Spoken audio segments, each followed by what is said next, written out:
Mesdames et messieurs les élus, mesdames et messieurs, chers amis, je retrouve aujourd'hui les bancs de notre Assemblée situés symboliquement à gauche de la tribune centrale, des bancs qui me sont familiers et que je rejoins avec beaucoup d'émotion, bien sûr, mais aussi avec une grande sérénité.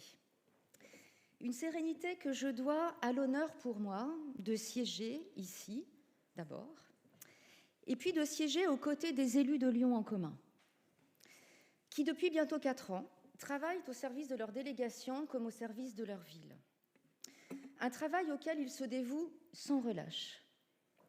Des élus que je remercie pour l'honnêteté intellectuelle et politique dont ils ont toujours fait preuve, ainsi que pour leur amitié. Cette amitié dont Aristote fait la vertu la plus importante de toutes. L'amitié qui, comme le dira bien plus tard Hannah Arendt, je cite, « n'est pas qu'un phénomène de l'intimité, mais révèle à l'inverse une dimension politique en tant qu'une, je cite encore, condition fondamentale du bien-être commun. » Et je rajouterai de l'être au monde. Une sérénité que je dois également à ces 4 années que j'ai passées, moi aussi, au service. Non pas au service d'un maire, parce que j'ai toujours été une femme engagée et libre. Non pas au service de l'écologie, car si la question écologique est une donnée essentielle de notre monde contemporain, tel qu'il nous a été légué par des générations précédentes, aveuglés par le mythe d'un monde sans fin ni limite, la question écologique, même prise au sens d'écologie politique, n'est pas le seul horizon de ma pensée ni de mon action politique. Si en tant qu'adjointe, depuis le 4 juillet 2020, j'ai été inlassablement, et je dirais presque corps et âme, au service, c'est au service d'une politique publique, celle de la culture. Et quand je dis culture, je ne dis pas événement culturel, je ne dis pas droit culturel, je ne dis pas éducation artistique et culturelle, je dis culture, en ce sens qu'elle forme un tout que l'on ne peut scinder, au risque de passer à côté de ce qu'est vraiment cette délégation. La délégation culturelle est éminemment politique. Elle est éminemment politique si elle veut bien traiter les conditions de la création artistique. Pour ma part, j'ai fait de cette question, celle des conditions de la création artistique, une priorité de mon mandat. J'ai été particulièrement, par exemple, vigilante au versement des cachets aux techniciens et artistes du spectacle vivant, qui donnent accès au régime spécifique de l'intermittence. J'ai voulu que nous soyons exemplaires dans le cadre de nos propres événements. Ainsi, cet été, l'édition 2024 du festival Tout le monde dehors, vous l'avez oublié, monsieur le maire, tout à l'heure, festival Tout le monde dehors représentera 644 cachets au total. Parallèlement, et à ma demande, ont été revalorisées les grilles indiciaires des techniciens municipaux qui travaillent dans nos théâtres, ainsi qu'à l'opéra. Je vous ai également proposé, en mars dernier, de voter une augmentation du budget dédié à l'Auditorium Orchestre National de Lyon afin de réévaluer les salaires de nos 104 musiciennes et musiciens permanents et reconnaître, comme il se doit, la réalité de leur profession. Par ailleurs, nous avons soutenu l'activité des auteurs, autrices, peintres, photographes, artistes plasticiens par la commande publique et l'acquisition d'œuvres. Oui, cette réponse reste partielle. Elle ne remplace pas les avancées nécessaires en matière de droits des artistes, auteurs et autrices à un salaire minimum ou aux prestations de chômage et de maladie, par exemple. J'ai proposé à ce titre que Lyon puisse être un territoire d'expérimentation pour un nouveau régime social. Cette proposition implique des temps de travail et des négociations avec les différents services de l'État concernés, les organisations professionnelles et syndicales. Prise par le temps, je n'ai pas pu avancer autant que je l'aurais souhaité sur ce point, mais j'espère que ce travail amorcé se poursuivra, il est fondamental. Et puis, durant ces 4 années, nous avons ouvert ou soutenu partout dans la ville de nouveaux lieux dédiés à la création. Le dernier en date étant 1500 m² rue Ayas dans le 7e arrondissement. Et parmi les projets lancés, je pense aux futurs ateliers de la danse que nous inaugurerons fin 2026, aux travaux à venir à la Villa Gilet, aux subsistances. La délégation culturelle est éminemment politique aussi quand elle porte véritablement, et je l'ai fait, les questions de transmission et d'émancipation. J'ai soutenu plus que jamais par le passé nos écoles publiques d'enseignement artistique, que ce soit notre conservatoire, l'École supérieure des beaux-arts de Lyon ou bien la Cinéfabrique, que j'ai tenu à accompagner financièrement dès 2021, tant cette école publique de cinéma est exemplaire et extraordinaire. D'ailleurs, c'est une jeune diplômée de l'école, Louise Courvoisier, qui vient de remporter à Cannes le prix de la jeunesse 2024 avec son premier long-métrage « 20 dieux ». Pour la première fois aussi cette année, nous soutenons le Centre national de la danse de Lyon, qui vient d'ouvrir une école de l'égalité des chances nommée Élan, qui formera gratuitement chaque année des jeunes de 15 à 19 ans issus des quartiers prioritaires en politique de la ville et leur ouvrira les voies de la professionnalisation dans la danse. Mais la transmission et l'émancipation passent aussi par la chair, par l'expérience intime d'une émotion. Qui, par exemple ici, n'a pas en mémoire le grand concert gratuit du 24 juin 2023, avec cette incroyable émotion ressentie quand les premières notes de la Symphonie du Nouveau Monde, jouée par l'Orchestre national de Lyon, se sont élevées au Parc de la Tête d'Or devant 20 000 Lyonnaises et Lyonnais, simplement assis les uns à côté des autres sur les pelouses du parc.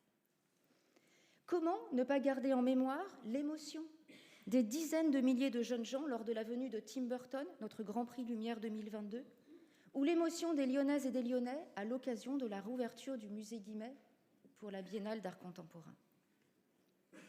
Ce lieu, le musée Guimet, fait partie de notre héritage public et commun. Il fait partie lui aussi quelque part de la chair de notre ville, ceux qui ont fait l'histoire, la singularité, la vie. Nous n'avons pas le droit de le céder, mesdames et messieurs les élus. Il en va de notre responsabilité individuelle et collective. Et dans ce dossier, face à la volonté politique, rien n'est insurmontable, ni techniquement, ni financièrement. Il s'agit juste d'un choix. La délégation culturelle est éminemment politique aussi. Quand nous faisons de la culture un pari contre les risques autoritaires et totalitaires, quand, sous l'impulsion de Joris Mathieu et Jean Bellorini, nous abritons une troupe de théâtre de femmes afghanes, quand, avec les ateliers du Grand Large, nous accueillons une artiste plasticienne iranienne, quand, à ma demande, la ville acquiert des dessins de l'artiste syrien Najwa Al-Boukaï, quand nous accueillons avec la Villa Gilet, le Festival Sens Interdit, le Théâtre des Célestins, le Ciel, les Subsistances ou encore l'Auditorium ONL de Lyon, des auteurs et artistes palestiniens, arméniens, ukrainiens, ou des dissidents russes qui combattent le régime de Poutine, oui, tout ceci est éminemment politique. Il en va de même quand nous renforçons, comme je l'ai fait, les équipes et les moyens du Musée de la Résistance et de la Déportation de Lyon. Sous la direction de la remarquable Isabelle Rivet, le CHRD participe à la lutte indispensable contre l'oubli, le relativisme, le révisionnisme. Et je suis fière de voir que nous sommes capables de rendre hommage à ce héros de la nation qu'est Jean Moulin, tout en ne passant plus sous silence le rôle de sa sœur, Laure Moulin. Car oui, la résistance fut aussi l'affaire des femmes. Nous le savons bien à Lyon, avec Lucie Aubrac ou Denise Doménac. La très belle exposition consacrée il y a quelques mois par le CHRD à Madeleine Riffaut nous l'a rappelé également.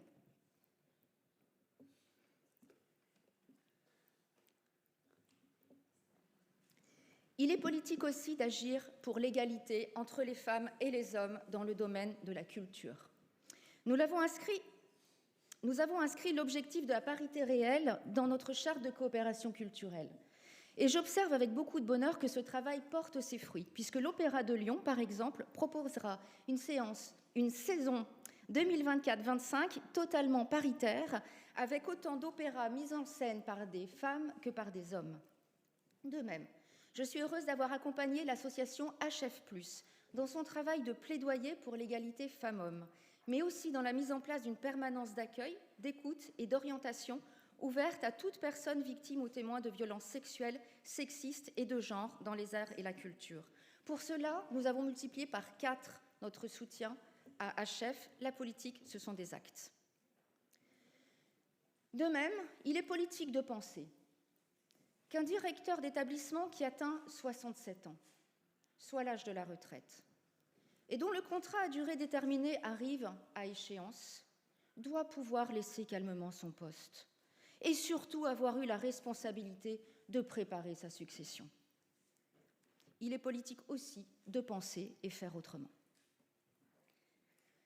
Je ne veux pas être trop longue, mais je voudrais vous dire aussi que la délégation à la culture est protéiforme, qu'elle implique l'écoute et la rencontre avec de très nombreux acteurs culturels dans la diversité des statuts juridiques et professionnels, dans la pluralité des esthétiques.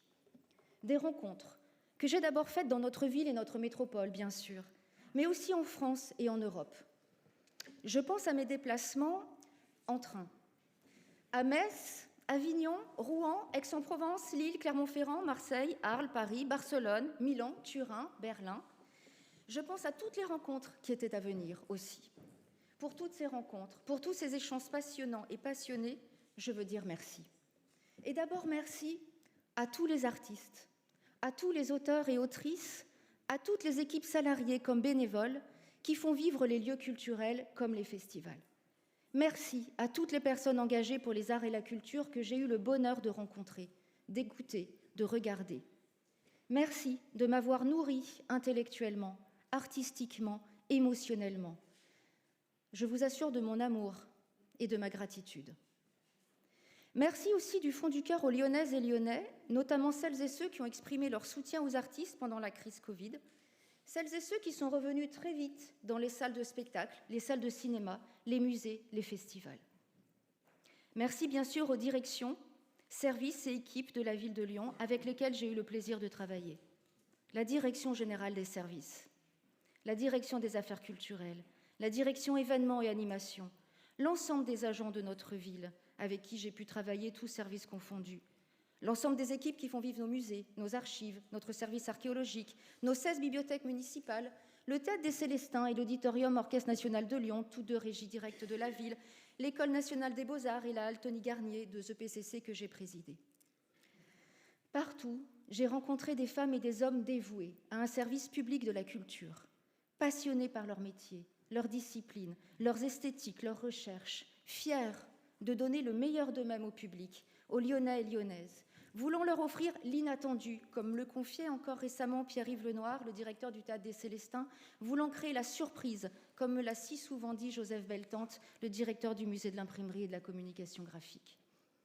D'ailleurs, depuis 2 ans, ce musée bat tous ses records de fréquentation et encore actuellement avec la remarquable exposition consacrée à Miyazaki qui attire un public qui mêle les générations et les classes sociales.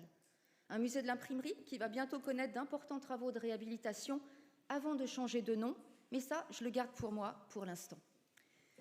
Il en va de même pour le musée des Beaux-Arts, dont la fréquentation a été en hausse de 17% en 2023, ou bien pour le musée d'art contemporain qui a connu un rajeunissement notable de ses publics. 40% des entrées au MAC sont le fait des moins de 26 ans. Je tiens à saluer ici nos 2 directrices, Sylvie Ramon et Isabelle Bertolotti, 2 directrices remarquables qui ont fait considérablement évoluer nos musées, qui ont mêlé audace et professionnalisme, 2 femmes exceptionnelles, de celles qui ont su ouvrir des voies. Hormis les directions de la ville, je voudrais remercier les directions culturelles de l'État, que ce soit la DRAC à Lyon, la DGCA à Paris, le Centre national du livre, l'Institut français, le Centre national de la musique, des directions avec lesquelles j'ai toujours veillé à maintenir un dialogue. Un dialogue parfois vif, mais toujours nourri et au final toujours constructif.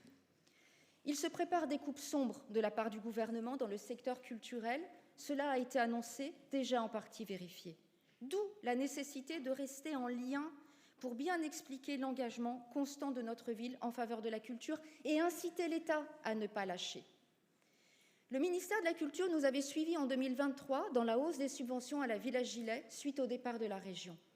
Et en 2024, le ministère de la Culture a augmenté comme nous et avec nous ses subventions à l'Auditorium ONL de Lyon, au Périscope et au Marché-Gare, nos 2 scènes conventionnées de musiques actuelles. Ce sont de très bonnes nouvelles, surtout dans le contexte national que je viens de rappeler. J'espère qu'il en sera de même aussi en 2024 pour la Maison de la Danse et les Subsistances, tant les projets portés respectivement par Thiago Guedes et Stéphane Malfette le méritent. Adjointe, j'avais plaidé en ce sens en tout cas. De même, c'est le ministère de la Culture qui, en lien avec la préfecture, que je remercie, nous a labellisé fin 2023 ville 100% éducation artistique et culturelle. Cette labellisation vient reconnaître l'effort de notre ville pour faire de l'accès aux arts et à la culture une véritable priorité, partout et pour toutes et tous, c'est-à-dire quel que soit l'âge des publics concernés, quelles que soient les conditions économiques ou sociales, quelle que soit l'école, la maison de retraite ou la crèche, que l'on soit en soins palliatifs à domicile, que l'on soit hospitalisé ou incarcéré. La culture doit être accessible partout. En 2028, nous devrons rendre des comptes au ministère et avoir tenu les engagements que nous lui avons présentés en 2023. Alors cela veut dire quoi ? Que les réseaux que nous avons rejoints, je pense au réseau UNESCO des villes créatives en littérature, que les labels que nous avons obtenus ne sont pas là pour, entre guillemets, faire joli sur telle ou telle plaquette de communication, mais qu'ils nous obligent. Cela veut dire donc qu'il ne va pas falloir faiblir, ni ralentir, encore moins reculer devant l'effort budgétaire. Il sera indispensable non pas seulement de sanctuariser le budget culturel, mais bien de défendre son augmentation, ainsi que je l'ai fait et obtenu chaque année depuis 2020. Mesdames et messieurs les élus, mesdames et messieurs, j'ai travaillé avec ardeur et bonheur au service de la culture à Lyon. J'ai été loyale à notre ville et au secteur culturel parce qu'en 4 ans, j'ai construit les bases d'une politique qui va, je le pense sincèrement, permettre aux artistes et aux lieux lyonnais d'être plus solides face à la crise sociale majeure qui s'annonce pour le secteur culturel français. Je dis français, mais je pourrais dire aussi européen. Et d'ailleurs, il est grave que la culture soit la grande absente partout des débats menés durant cette campagne de l'élection européenne. Mais j'ai été loyale aussi à moi-même, à ma conception de la responsabilité en politique, loyale à ce qu'ont toujours été mes engagements. Et pour moi, c'est le plus important. À ce sujet, il y a 3 choses que personne dans cette Assemblée n'a jamais pu et ne pourra jamais m'enlever. Tout d'abord, ma passion du politique et mon estime pour le débat d'idées qui n'est pas le combat interpersonnel. Ensuite, ma volonté, qui me fait tenir malgré l'état du monde, malgré les difficultés, les contraintes et parfois les lourdeurs inhérentes à l'action collective, malgré les trahisons, qui ne viennent jamais de nos adversaires, on le sait bien, mais de celles et ceux que l'on a cru un temps nos alliés, ou pire, nos camarades. Et enfin, mon amour pour Lyon, notre ville, la ville où je suis née en 1971, dans le 7e arrondissement, où j'ai grandi, toujours dans le 7e arrondissement, à Gerland, non loin de la halle Tony-Garnier et du stade de Gerland, non loin du Rhône et de la Confluence, avant de venir habiter la Croix-Rousse à l'âge de 25 ans et d'y fonder ma famille, celle qui me porte et que j'aime, et qui me donne aussi la force et les raisons de m'engager. Je ne suis pas une femme triste, ni en colère aujourd'hui, encore moins abattue si quelques-uns avaient un doute, voire un espoir. Et tout en continuant à siéger ici chaque mois ou chaque mois et demi, je suis d'accord, 2 mois c'est trop long, je vais prendre le temps de rencontrer les Lyonnaises et les Lyonnais, les acteurs culturels bien sûr, mais prendre le temps de rencontrer les acteurs associatifs au sens large, les acteurs économiques, les parents d'élèves, les jeunes, nos aînés. Je vais aller partout dans la ville, à la rencontre des habitants et habitants, et les écouter vraiment.